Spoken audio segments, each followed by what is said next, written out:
So I misstated what kind of power supply this is. This is for a DMD game, which makes sense since this is a Jurassic Park CPU, and you can see one of the negative high voltages shown there.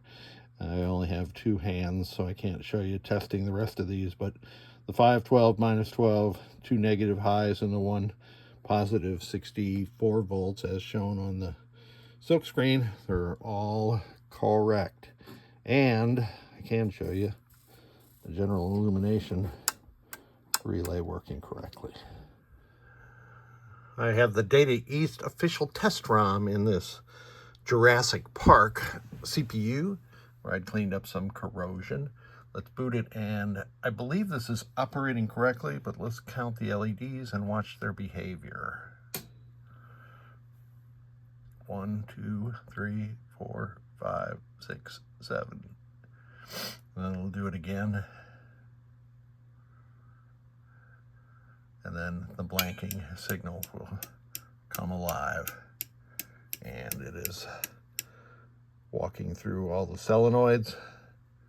We may have another problem here in the lamp matrix. I'm not sure if that's correct operation or not. But let me get a game ROM in here and we will see. All right, let's boot it with a Simpsons ROM and see what happens.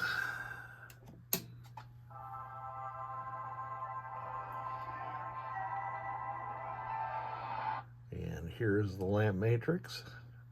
That looks pretty darn normal to me. No coils turned on.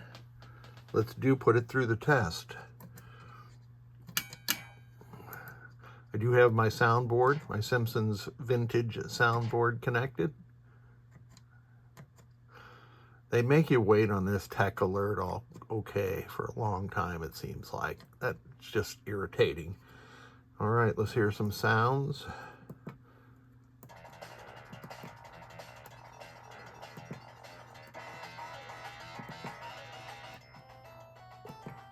Hey man, we're both underachievers.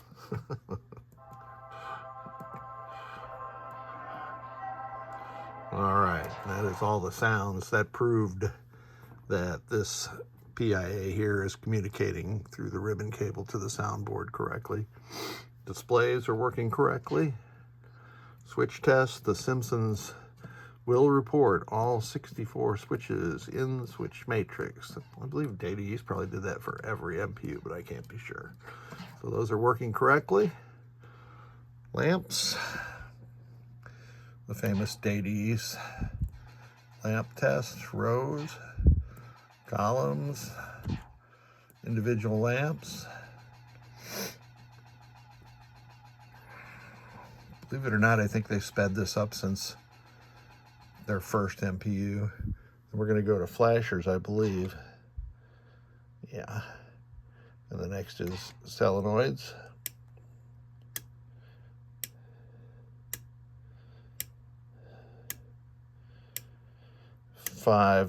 C is not used in the Simpsons, so that's why that one didn't flip over.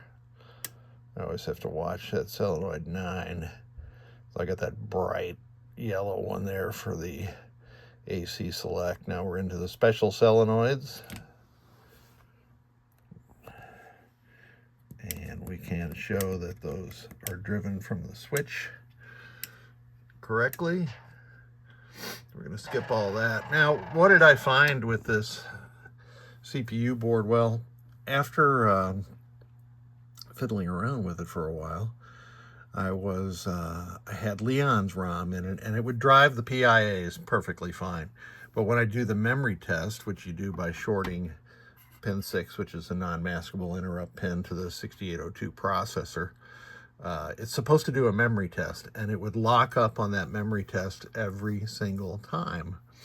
So I rang out the signals to the 6264 RAM, and I had a known good RAM in there, which, by the way, I'll replace with NVRAM in just a moment.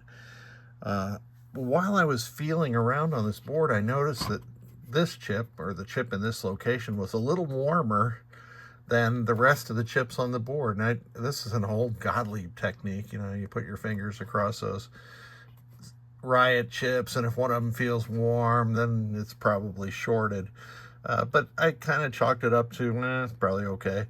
Then I got to thinking about it, so I got my thermal camera out and put it on this board, and this chip was markedly hotter than anything else on the board, so there's a good chance that it was damaged. And I diode tested it. Of course, the whole board diode tested at 0.51, I believe, and its characteristic residual diode test should be about 0.35 or so, 30, 35. Anyway, it was testing at 0.05, and there was 51 ohms between 5 volts and ground, so I knew a chip was shorted. It was just a matter of finding which one out of these 20 or so chips, and so that thermal camera, having it around, definitely paid off. Good to go. Also came with this CPU board is this hunk of junk, I'm sorry to say.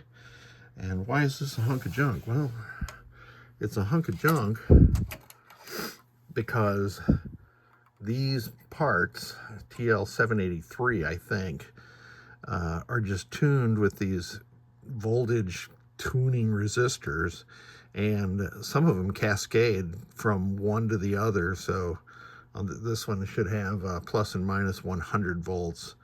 But if this is the DMD version of this, the minus 100 cascades from the minus 110. These parts are not designed to operate as they are installed on this board, so I cannot ever recommend this board. And if you want to know a little more about why, you can still get onto the Great Plains Electronics site and read up on how power supplies should be designed. Nevertheless, I will test this and make sure that it is working. Well, I spoke too soon on this CPU board. The last thing I always do is remove my Simpsons ROM and install the game ROM that came with the board. This is some brand of 27512, but I do not know if that says M5L. I'm not sure. Anyway, it's kaput, as we used to say. So I burned a new ROM and installed it. Let's boot it for the first time. And we have achieved blanking, which is cool. Now Jurassic Park is off trying to find the balls, so it's gonna go through ball search by firing some solenoids, and eventually it will give up and the lamp matrix will light up. I could connect my DMD, I'm just lazy today. So anyway, we know that this MPU is operating with the new Jurassic Park ROM that I've burnt for it.